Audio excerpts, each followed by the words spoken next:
Hi everyone. In this episode of Beginning Go, I wanted to take a look at a game that I played recently where there was a co-fight. I think co-fights are pretty interesting, especially for beginners like me, where the concepts involved in a co-fight, co-threats and things like that are not all that clear. So I think it's helpful to review a particular example. There are a lot of questions like when do you start a co-fight, when should you start a co-fight, and how do you conduct it? And so we'll try to answer those questions in this game. In this game, the co-fight sort of evolved naturally, so I can't say I'll understand exactly when you should start a co-fight. It seemed to come by necessity, but maybe that's useful information in itself. Anyway, let's take a look at the game. I had the black pieces, and you can see we're two fairly evenly matched players, 19Q versus 18Q. So I got black, I got the first move, and then white has Comey, bonus points. So I played the 2 star points, and he played the 3 4 points. And this is probably a particular opening that I don't know. So I just played what looked like standard moves to me. I did the approach here. He did a pincer. And then I just stepped out, in common response to a pincer, and played a few moves. Let's see. He blocked. He came here, which I was a little surprised to see. I think sometimes they jump out here. So it seemed like he left the corner unguarded, and I just jumped into the corner. But the outcome in this corner did not work out so well for me, so I should probably go and look up whatever the Joseki is at that point and find out what I should have played. But I haven't done that yet. I just wanted to go through this game. So this is the opening. We get a little bit of a battle for the corner. I play badly here, actually.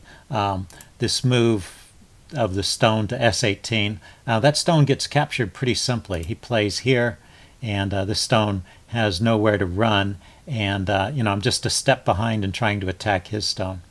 Is that true? Yeah, that's right. Because he got an Atari on my stone. That's where I went wrong. When he played this move at S18, it attacks he played at R18. That attacks my stone at R17, and so I have to defend it.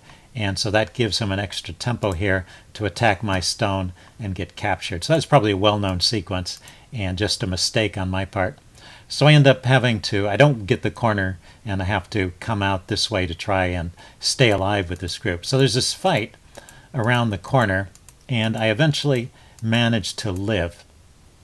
But you'll see that I had to play a bunch of moves here all in one area. So this is a good outcome for white. White got these stones out here, so stealing my potentially my territory along the side here, and he's got this group kind of surrounded. It's still looking outside to the center, so it's not completely surrounded, but it only has a very small amount of space. So that was probably a bad deal for me, and white is doing well. And notice he places this kind of sentinel stone here to keep an eye on me if I try to run out.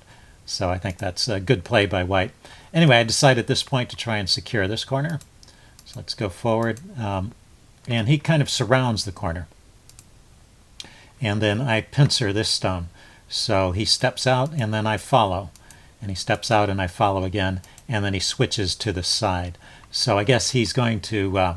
he's probably happy with this result. This stone over here is now connected through this chain to this area over here, which is probably going to be white's territory. It'll probably be difficult for me to invade. So he has ideas of keeping this group alive one way or another. And so at this point he jumped to the largest area on the board that was unclaimed. And this is a good spot to jump. He has stones here and he has a stone here. So he just kind of claims this side there. And I decided to approach this corner to try and break up his control of the side and to try and do it with tempo by attacking the corner. And he attacks me from the other side. I was sort of surprised by that. But the way it worked out, I'm not sure if this was good or not, because I actually kind of surround this corner. And we'll see what happens in that corner later. I get this wall of stones here. And I didn't, because he had 2 stones in here, I didn't actually get to invade. But I have ideas of jumping in here later.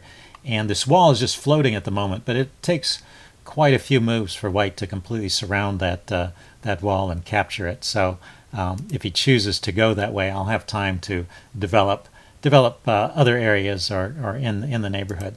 So let's see. He is sort of playing a lot of moves around that wall, trying to capture it, and we get a little bit of a fight over here. And actually, yeah, this sequence here I think is good. So it's a similar kind of thing. I can play in this point at L5. It's with an Atari on this stone. So that's a tempo move, and he protects the stone. And then this stone is dead because I've just surrounded it, and this is a typical ladder situation. I have these two stones here, so it can only run in one direction, and I've got a ladder, and it's got nowhere to go. If you follow the ladder out, it just runs into the wall. So that stone is dead. He should probably just abandon it. He actually ran for a little bit, and then he attacked my stones over here, so I captured this group. So now this wall is still potentially something that could be captured. It's not yet alive, and it's not connected to this group, but this group is alive and it's near this stone, so I'm looking to get some influence in this direction. So maybe I've fought back a little bit, got the game back in balance. So white once again takes a big point here by trying to break up my control of this side of the board. I mean, I had ideas that this might be developed as my territory as well as this, and so this breaks it up. And I just responded in this direction. I think in retrospect, a better move would be to respond over here. The reason is this stone is supported by these three, so I still get this territory, and I can prevent white from developing any space over here. And if white tries to jump in this way, I can also try and keep those groups cut off and surround one group or the other and attack it and develop this territory that way. When I played this, going back to the game, I played this defensive move, and that gives white a chance to actually claim some space over here. And so I think that was a big mistake on my part. And white has a lot of space. Well, not a lot of space, but he's eating into my space. And where white has a lot of space is over here. And this area turns out to be difficult to invade. Okay, but let's continue with the game. So I recognize I need to support this group and expand it. So, and also try and limit his group. So we get a little fight over in this section of the board. And I'm not too worried about this group. I think it's got enough space here that it can live inside, and maybe it can also expand out this way. So I believe I'll have enough room to make eyes there. And this line of stones over here doesn't do a whole lot at this point. So anyway, he jumped into the corner, and I try and surround this stone. And I make a mistake coming up. Yeah, maybe right there. I play away. I thought I had this kind of confined. I wasn't, this kind of corner invasion, you can't kill it a lot of times, but you can kind of limit how big an area that white gets. But I was sort of forgetting that if white gets an area here and can connect to this area here, that could be a big area for white. Well, I had these two stones to cut it off. Maybe what I was forgetting was that those stones are vulnerable to a counterattack. So we'll see what happens in the game. I played this stone over here, ignoring this situation for a moment, and then white starts attacking these two stones. So I think that's pretty perceptive play. It's difficult for me to save them. I try that move, and then I try surrounding these two stones, thinking that that's a way to maybe save these three stones, as if I can capture those two. But he can defend them. And at this point, I'm still expanding, trying to capture those stones, but he connects. And then I have to connect here because he's actually threatening to come to the square D2 and capture this stone at C2. And then this group lives, and my group over here, which is surrounded, dies. But actually it dies anyway after I make that connection, which was necessary. He attacks this group, and it's only got 2 liberties. And this group also only has, well, it's got 3 liberties, so I'm behind in liberties, but also it's very difficult to capture this group. If I just place a stone here and a stone here, for example, he can play at A1 and capture it. So that's not going to work. I have to fill in B1, A1, A2, and if I fill in all of those 3, he can still play at C1 and capture them. So the only way to capture that group, or to fill in all those liberties, is to play at C1, B1, A1, and A2. So it takes 4 moves to eliminate those 2 liberties. So he's way ahead in the capturing race over here, and I just can't save those stones. So I should have not played that move, right? It's already lost, but I didn't give up until this point. So I played one more move, and then I started playing on this side. I realized, well, at least in this fight, I got kind of a wall over here. So let's try and grow this territory. So I play over on this side of the board, on this side of the wall, trying to, define some space here that he can't invade. And so this is reasonably successful. I think this area is marked out as my territory now. And then I go back to this group here that I was a little bit worried about. And also, notice this area in the center. And there's some dangerous signs here.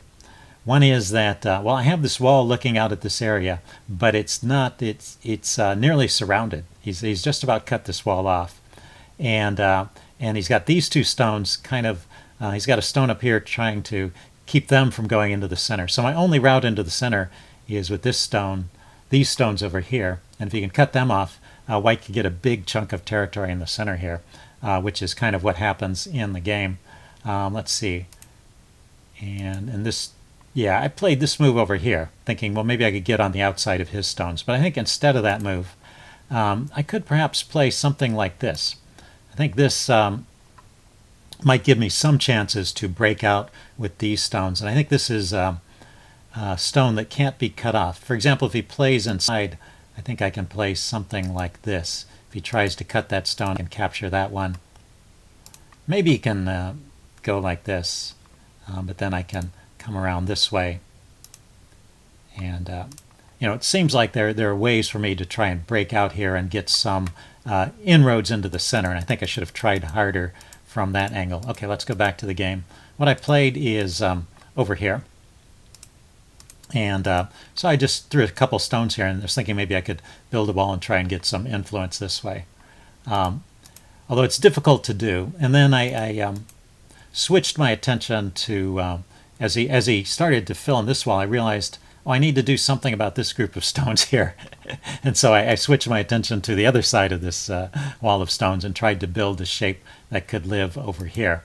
And as he filled in, and I surrounded these stones, that's how I build my wall and my territories, by attacking his stones, I start to realize that actually this group is cut off, and it doesn't have any eyes at the moment, and it doesn't have a lot of potential for eyes. Notice this stone here I just placed it into, prevents him from forming a line. So he's got an eye here he can form, but if I can stop him from forming a second eye against the wall, then I can win those stones. So that's what I go for. He creates one eye, and I place a stone here at P1, and now he can't create a second eye. I don't know if he ever could have, right? Even here, if he placed a stone at P1 himself, I could go to M1, and then that's a false eye. So I think that group is already dead. One thing I did wrong is I kept playing moves over here when I didn't need to. I could have stopped and turned my attention to the center where he has all this big space and tried to reduce that. And instead I kept playing in this area. So that was a mistake on my part. And see how he starts to get more influence on the side here. And this was a wasted stone. It just got captured. And these were wasted stones here because this was already dead. And now this move here that he played at, that is N11. That was a big move. That sort of claims all of this space for white. And I've lost my chance to play in that area. I still have ideas of making inroads from this group of stones over here and perhaps from this group of stones over here. But these stones here are kind of cut off towards the center. It's going to be hard for me to make inroads into the center from here. And so he's claiming a big chunk of space with that move. So I think white's doing very well at this point in the game. And I keep playing over here. I just play it all the way out to capture the group. I think sometimes, you just want the satisfaction of capturing a group. But I think as you mature as a Go player, you probably need to move beyond that, the simple thrill of capturing stones, and play the more effective moves. So basically, I wasted a bunch of moves there and allowed white to build up. See, there's another move on the periphery of this big center area, which you'll see becomes a factor later in the game. So I started playing with this group and these stones over here, thinking maybe I can connect them up and start working towards the center. I did get to connect and come out a little bit. So I expanded my group a little bit, but I was not able to break through to the center. He's able to cut me off every time I try. And now this stone I'm trying to expand out from the center on this side. And also I want to make eye space. I want to make sure that even if he cuts me off, that I have enough room there to live. So I throw a few stones in there to make some eye shape. And then here, let's see, at this point he came back to this side of the board and I played this stone. I wanted to make sure these stones didn't get cut off. But I think I could still play, instead of playing there, I think I could have still played up here. And that might have been more effective in reducing his territory. Although here he has started to cut me off, so I don't know how much more effective it would have been. But better than what I played, probably. Okay, so back to the game. I played here, and he just surrounds this group. So this group is alive, but just barely. And there's two eyes, by the way. There's an eye here and an eye here. And if he ever plays there trying to break up that, then I can capture it. Okay, so let's see what happened here. I switched my attention after he played here. I went back to this side of the board. I wanted to develop this corner and make sure I didn't lose that space. And he let me build this wall. And what happened here is that these two stones have gotten cut off from this group, which is probably alive. He's got enough space here to make eyes and territory on the side, so it's good territory here for him. So he didn't have to allow that, and that gives me a little more space in the corner than I would have had otherwise. He could have just connected those groups a move or two earlier, but now they're cut off with this move here. He was starting to try and connect them, but it's actually too late. And so he's trying to save these stones in a different way. He plays in here. And so now I realize I've got these stones surrounded. I should just kill them and make this space as big as possible to try and make up for all the territory that white is going to have in this game. So, I go for the kill. I surround these stones. I try and capture them. And let's see, I grabbed this stone here that was on the periphery. I need to also, when you're... I need to also make sure this group doesn't become weak, and so this gives a little more eye shape to this group when I play over here. So I need to make sure all of the, when you're attacking a group, you have to attack it from a position of strength. I need to make sure all these stones on the outside are strong enough to allow me to attack these stones in here. And he comes in underneath, so I try to keep him cut off from this side. And he builds a wall here. And then he tries to connect underneath. So this was an interesting way of trying to connect this wall. What he wants to do is connect this wall. It's cut off from this side. He wants to connect it all the way over here to these stones. And remember, this is all alive because he can capture this group at any time. And so this is white's territory from here to here. And he just needs to connect along the bottom here to that. And then he will have rescued those stones. So I play here to try and take this stone and cut him off, and he plays underneath, and then I capture this. And this is a ko. This situation is a ko. I just captured that stone, and he can capture back. And so we got into this ko fight because I'm trying to cut off this group of stones. And he can't play there immediately. He has to play somewhere else. So he played here at F4. And so now I have a decision to make. I can fill in that ko threat and keep those guys permanently cut off, and that will win me those 5 stones, and the space. So that would be good.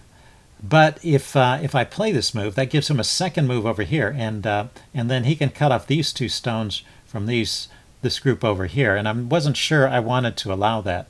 It may have been okay. It may not have been a great threat, but I decided that I wanted to stop that. And so I played here, and now white played at B12 there, capturing back the stone. So this is the second step in the ko fight. And now I can't play here. I want to play here and capture that stone, but that would be an illegal move. So I have to find a ko threat. I have to find a move that's threatening enough that he would have to respond to it. And at this point, we're both in countdown. It's pretty far into the game, so you have to kind of quickly look around the board and find the best ko threat. But I did find one. If you want to think about it and look at this situation and see what kind of threat you could make, that might be a good ko threat. this might be a good chance for you to try and think about this position. Yeah, pause the video if you want some time to think about it. I'm going to show you the move that I played. I played in this corner. Notice that white is alive here. He has an eye here and an eye here. And if I play at T17, he can capture that and then later fill in. So these two stones are, sort of tactically connected. If they were solidly connected, if he had a stone already at T17, there'd be no way for me to even approach that corner. Those three stones and those three stones share those two eyes, and they're completely safe. No way for me to attack them. But in this case, he hasn't filled that in completely. He's relying on that tactic that if I play here, he's going to capture the stone. So that's a co-threat. I just play here, and that forces him to respond. If he doesn't respond, then say he wants to fill in over here, because he thinks it's so important to connect these stones, he's going to fill in over here, then I can now play in here. And not only did I capture that one stone, but I'm going to capture this whole corner. Basically, I win that whole corner. So that is the co-threat, and white has to decide what's more important. And white decided in this case he wanted to save that corner, so he takes that stone by playing at T16, also won that stone. And now I can capture his... I can capture I can make one step further in the co-fight, capturing back in the co-fight. And now it's black's turn. And black just played over here. I mean, white. It's white's turn, and white just played over here and captured a stone by playing at C11 there. So now I fill in. But if we back up, white could have continued the co-fight. White has a very good co-threat, very similar to mine. He could have played here. And I couldn't let him win that stone. That would, give up this entire group. So I would have to respond, and then it would be, and then he could capture here, and then it would be my turn, and I would have to look for another co-threat. So the co-fight could have gone on, but well, like I said, we were in countdown already, so he probably didn't have time to survey the board and find a co-threat. So he just played here, but that's not a big threat. So I just fill in, and now his group is cut off. So that was the main thing I wanted to get to in this video. I think the other parts are interesting too. So let's continue with the game. But that is one of the key points in the game. It shows that a co-fight happens for a reason. It's because I want that stone on A12, and I want to cut off his stones. That's what got us into the co-fight. And white was trying to escape, and the closest he could come to an escape resulted in a co. And if he could have won that co-fight, he would have been able to escape. And if I win the co-fight, then I'm able to cut him off. So nice example, I think, and some examples of co-threats. Okay, let's continue with the game. So I succeeded here in cutting him off. He tried to break in this way, but now I'm all solidly connected here, and those stones are dead. But the game is not over because of all this territory that white has. In fact, I think white is still ahead here. So let's continue. I tried to break out into the center. I was recognizing the center is a big problem in terms of all this area that white has, and he cuts me off at each step. I placed a stone here on the outside. Sometimes you can build some space this way, and this is actually the turning point of the game. So I've launched an invasion into his territory over here, and if this invasion fails, in the counting I did, it looks like white is ahead and will win this game. So this is kind of a do or die situation, and I don't have a whole lot to go on, but I can invade in here with a threat. So I make this cut, and I'm attacking his stone, and he defends it because he doesn't want me to win that stone and just break out, and that would allow me to gobble more territory. And I have this stone over here, and I'm kind of looking at these stones over here, which have not been captured. I mean, white probably thinks of them as dead, but until they're taken from the board, I can still look at them and try and connect to them. And then, so I just place another stone out here, and I'm just trying to make his life difficult, basically. And if I can build enough space over here, I can actually make some eyes. And I think in the heat of battle here and in the time pressure, he probably did not play the best moves. For example, this move here at... and where is that? Oh, 12. he played that move, strengthening the stone, but allowing me to build and strengthen my stone, when he could have just cut me off by playing at p12 and attacked my stone, putting it in Atari. I think that would have been a tougher fight. So he did try to cut me off there, and I place a stone underneath. And then this continues. I place another stone here and try to connect. He tries to break it up, but now I've got an idea here. I can maybe surround that stone and create a little bit of eye space. And whenever you see a weak group of your opponent, that's what you want to do, is you want to try and attack it, and you use those attacks to try and build up your own forces. So I'm surrounding this group, and he blocks me off, and then I turn around and I attack this group. So he needs to, right here, he probably needs to connect this way. He connects this way, it saves these stones and attacks this stone, and that probably puts an end to my adventure. But he played instead, he played over here at this cut. So he's trying to cut my stones apart, but now he allows me to capture these two stones. And this is critical. Now I've got one eye, and have ideas of creating a second eye over here against the wall. So I connect those stones. I've got a definite eye there, and I'm trying to create a second eye. And this probably should not work either. But he just plays a little too passively, just trying to surround me. And at this point, I have the second eye. See these three stones here. They have two liberties here and here, both of which are internal liberties. And so white can't place a stone in either of them. This stone here also has two liberties here and here. And this group, this solid group, has two liberties here and here. So no single group or single stone in this constellation here can be killed by a single move of white. All those moves are illegal. So that group is safe. I've made my two eyes, or three eyes in this case, and that was just enough to turn the tide of battle. So the game continued, and the rest of the game is just kind of cleaning up the borders here. I fill in over here when he attacked. So this group has two solid eyes now, and just a little bit of cleaning up. I make sure that this group is alive, and I expand it as much as possible, and same with this area here. I just try to expand it as much as I can, make the group as large as possible, and make my borders solid.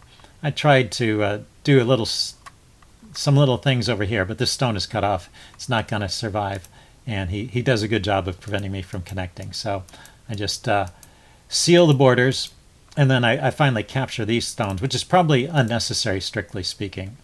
Let's see.